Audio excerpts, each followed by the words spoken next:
नमस्कार मित्रों, अनंत कथा सागर चैनल में मैं डॉक्टर आदित्य पाराशरी आपका फिर स्वागत करता हूं। महाभारत कथाओं की श्रृंखला को आगे बढ़ाते हुए भीष्म पर्व के अंतर्गत गीता के उपदेश चल रहे हैं और 8वां अध्याय गीता का।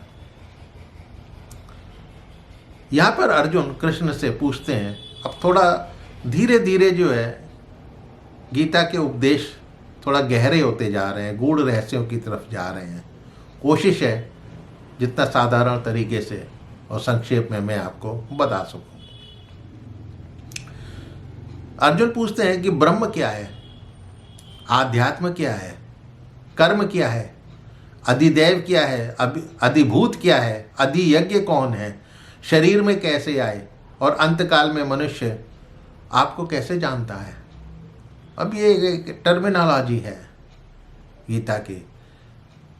तो गीता की क्या, हिंदू माइथोलॉजी में ये शब्द जो है कई जगह मिलेंगे, लेकिन गीता में 8वें अध्याय में भगवान कृष्ण जो है इन्हीं को थोड़ा सा समझाने की कोशिश कर रहे हैं अर्जुन के लिए। परमम अक्षर ब्रह्म शब्द जो है निराकार परमात्मा को बताता है। परम अक्षर शब्द ब्रह्म, वेद ब्रह्मा और प्रकृति नहीं, उसका भाव जीवात्मा ही आध्यात्म कहलाता है। स्वभाव स्वभाव, जब आत्मा शरीर, इंद्रिय, मन, बुद्धि और अपरा प्रकृति का अधिष्ठाता होता है, वही आध्यात्म कहलाता है। भूतों यानी चराचर प्राणी को उत्पन्न करने वाला त्याग, जब भगवान संकल्प लेते हैं कि मैं एक से अनेक हो जाऊं, वो कर्म है उनका, भगवान का, वही कर्म कहलाता है। सभी विनाशशील पैदा होने वाले पदार्थ, सभी विनाशशील जिनका नाश होता ही है, सारे पदार्थ वो अधिभूत कहलाते हैं। और हिरण्यमय पुरुष यानी सूत्रात्मा, हिरण्यगर्भ, प्रजापति या ब्रह्मा, ये अधिदेव हैं। सभी देवता इनके अंग हैं और इन शरीरों में वासुदेव ही अंतर्यामी रूप से अधियज्ञ हैं। समस्त फलों की प्राप्ति का विधान वे ही करते हैं। इसीलिए कृष्ण ने कहा है कि अंतर्यामी रूप से अधियज्ञ मैं ही तो हूँ, मैं स्वयं हूँ। आगे अर्जुन ने जो पूछा था कि अंतकाल के बारे में, अंतकाल में आपको कैसे मनुष्य जानता है, तो कृष्ण बताने की कोशिश कर रहे हैं। कृष्ण बता रहे हैं, जो मेरा हमेशा चिंतन करते हैं उनकी तो बात ही क्या, जो मनुष्य जन्म के अंतिम क्षण तक भी मेरा चिंतन करते हुए शरीर त्यागते हैं या अंतिम समय में भी मेरे को याद कर लेते हैं, उनको मैं ही प्राप्त होता हूँ। अधिकतर अंतकाल में पूर्व संस्कार, वातावरण, आसक्ति, कामना, भय, अध्ययन के प्रभाव से आदमी जिस भाव का चिंतन करता है उसे ही प्राप्त होता है। जिस क्षण फोटो खींचा जाता है कैमरे में, उस समय की स्थिति के अनुसार ही वो फोटो उतर आता है।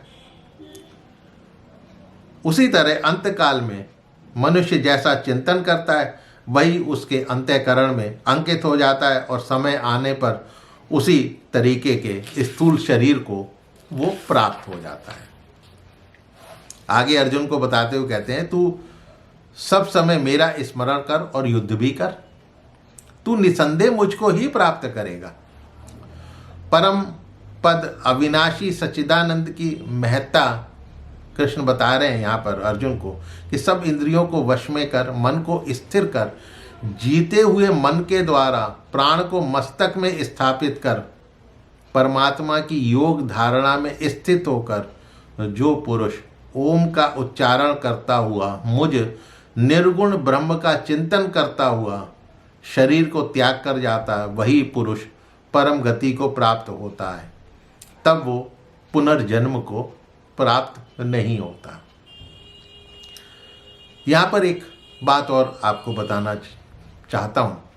अधिकतर मरने के बाद लोगों को कहा जाता है फलान फलान स्वर्गवासी हो गए, लेकिन जो बड़े बड़े मठाधीश या जो ऋषि मुनि हैं उनको स्वर्गवासी नहीं कहा जाता, उनको क्या कहा जाता है? ब्रह्मलीन हो गए। वो जो ब्रह्मलीन होना जो शब्द है वो यही है कि वो स्वर्ग लोक से परे जो है वो परमात्मा में समाप्त हो गए।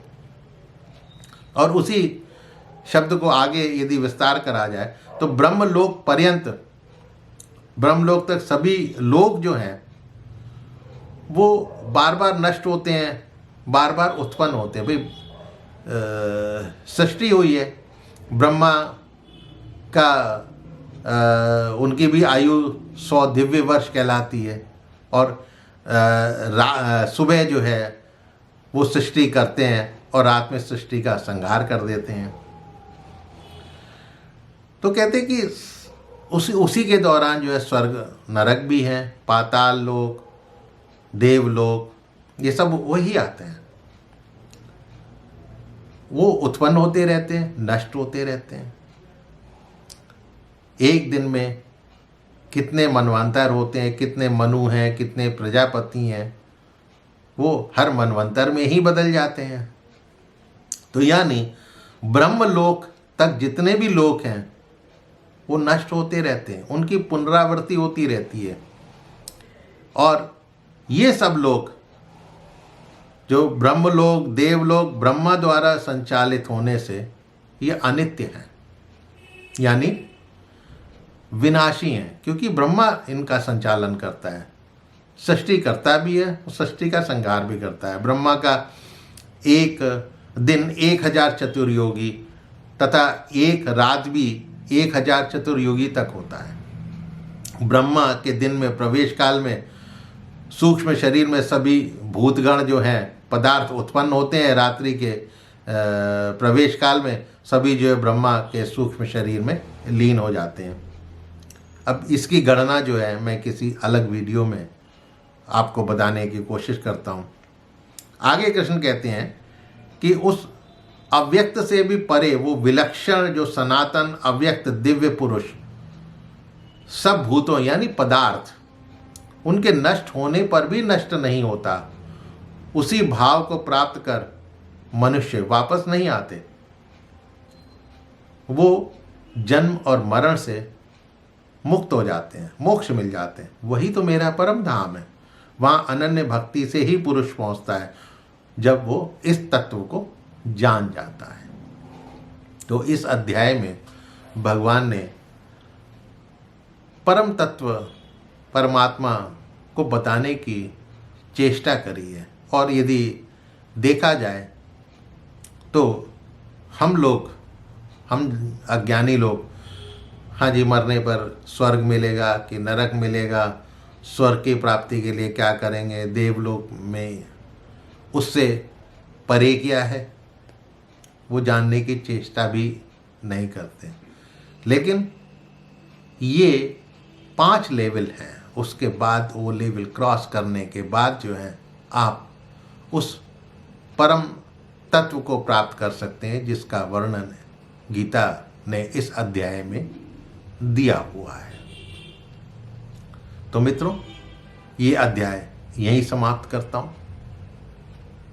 मेरी सामर्थ्य जितना सरल बताने की थी उतना मैंने सरल बताने की कोशिश करी है। आपके सुझाव कमेंट बॉक्स में आमंत्रित हैं। तो मिलता हूँ अगले अध्याय यानी 9वें अध्याय को लेकर अगले एपिसोड में। तब तक के लिए नमस्कार। हाँ, मेरे चैनल को सब्सक्राइब करना मत भूलिएगा और अपने इष्ट मित्रों से इसको शेयर अवश्य कीजिएगा।